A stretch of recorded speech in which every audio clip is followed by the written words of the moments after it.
बापटमळ्यानजीक असणाऱ्या एका अपार्टमेंटमधील बंद फ्लॅट चोरट्याने फोडून 15 तोळे सोन्यासह 1 किलो चांदी लंपास केली। हा प्रकार बुधवारी सकाळच्या सुमारास घडला। या प्रकरणी शीतलकुमार सुरेंद्र पाटील राहणार फ्लॅट क्रमांक 3 मल्हार रेसिडेन्सी बापटमळ्यानजीक सांगली यांनी विश्रामबाग पोलीस ठाण्यात फिर्याद दिलेली आहे।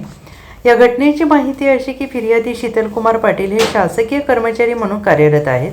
बुधवारी सकाळी 9च्या सुमारास ते राहत असलेल्या मल्हार रेसिडेन्सीमधील फ्लॅटला कुलूप लावून बाहेर गेले होते आणि सायंकाळी 6च्या सुमारास ते परत आले।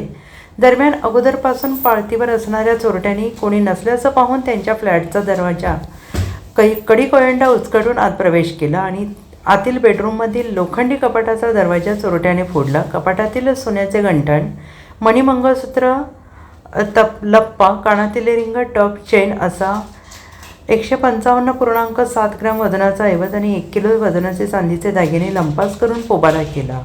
फिर्यादी पाटील यांना सायंकाळी घरी आल्यावर फ्लॅटचा दरवाजा फोडलेला आढळला। त्यांनी आत जाऊन बघितलं असता चोरी झाल्याचं त्यांच्या निदर्शनास आलं।